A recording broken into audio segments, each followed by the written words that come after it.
আমি এবং আরেকজন আমি। একটি ছোট্ট গ্রামে বাস করত দুটি মেয়ে, মায়া ও মনীষা। তারা ছিল দেখতে প্রায় একই রকম, কিন্তু স্বভাবে সম্পূর্ণ ভিন্ন। মায়া ছিল স্বপ্নবিলাসী, কল্পনাপ্রবণ আর রহস্য ভালোবাসত। অন্যদিকে মনীষা ছিল বাস্তববাদী, সবকিছু যুক্তি দিয়ে বিচার করত। একে অপরকে তারা খুব ভালোবাসত, তবুও মনে মনে তারা জানত কিছু একটা তাদের মধ্যে অসম্পূর্ণ রয়ে গেছে। একদিন পুরনো লাইব্রেরির এক কোণে ধুলো জমা একটি বই খুঁজে পেল তারা। বইটি খুলতেই পৃষ্ঠাগুলোর ওপর ঝলমলে অক্ষরে ফুটে উঠল এক আশ্চর্য বার্তা। তোমরা একসাথে পরিপূর্ণ হবে না, যতক্ষণ না নিজেদের সত্যিকার রূপ আবিষ্কার করো। সেই সত্য জানতে হলে যাত্রা শুরু করো সেই দরজার দিকে, যেটি দুটি অস্তিত্বকে এক করবে। বইয়ের কথা শুনে কৌতূহলী হয়ে উঠল তারা। সত্যিই কি এমন কোনো দরজা আছে? রাতের অন্ধকারে বইয়ের নির্দেশ অনুসারে তারা গ্রামের বাইরে এক পুরনো জঙ্গলে প্রবেশ করল। সেখানে এক রহস্যময় আলোয় ঘেরা দরজার সামনে গিয়ে দাঁড়ালো তারা। দরজাটি দেখতে স্বচ্ছ কাচের মতো, কিন্তু তাতে প্রতিফলিত হচ্ছিল তাদের ছায়া, দুটি নয়, বরং একটি। মনীষা অবাক হয়ে বলল, আমরা কি আসলেই আলাদা, নাকি আমরা একই অস্তিত্বের দুটি রূপ? মায়া দরজার সামনে হাত রাখতেই দরজাটি আলোর ঝলকানি দিয়ে খুলে গেল, আর সঙ্গে সঙ্গে তারা প্রবেশ করল এক আশ্চর্য জগতে।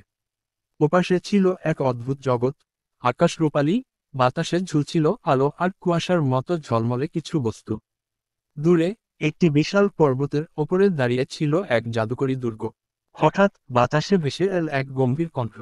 তোমাদের পরীক্ষার সময় এসেছে। এই দুর্গের কেন্দ্রে রয়েছে একটি আয়না। সে আয়নায় যে নিজের প্রকৃত রূপ দেখতে পাবে, সেই পরিপূর্ণ হবে। তারা দুজন একসঙ্গে পাহাড়ের দিকে হাঁটতে লাগল। কিন্তু পথটা সহজ ছিল না। হঠাৎই প্রবল ঝড় উঠল, আর তাদের সামনে হাজির হলো এক ছায়ামূর্তি। ছায়াটি মার দিকে তাকিয়ে বলল, তুমি তো কেবল স্বপ্ন দেখতে ভালোবাসো, বাস্তবে কাজ করতে পারো না। তুমি কি সত্যি পরিপূর্ণ? তারপর মনীষার দিকে ফিরে বলল, আর তুমি? তুমি কি শুধু বাস্তবতা নিয়ে ব্যস্ত থাকো, নাকি হৃদয়ের গভীরে অনুভব করতে পারো? মায়া ও মনীষা কিছু বলতে পারল না।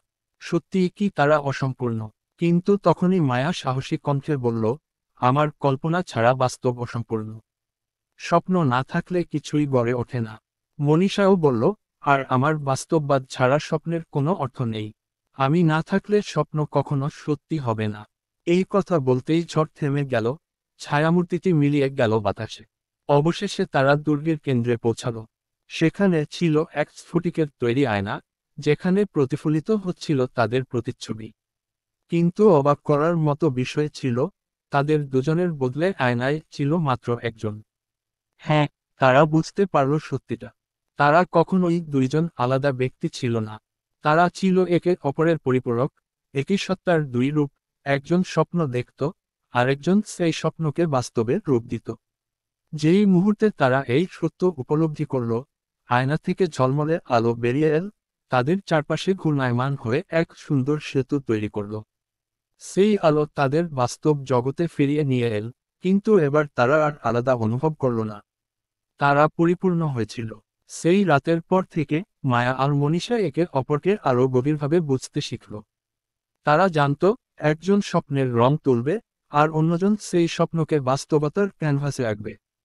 কারণ সত্যিকার পরিপূর্ণতা আসে তখনই, যখন আমরা নিজেদের সব দিককে গ্রহণ করি, আমাদের কল্পনা, আমাদের যুক্তি, আমাদের হৃদয়, আর আমাদের চিন্তা।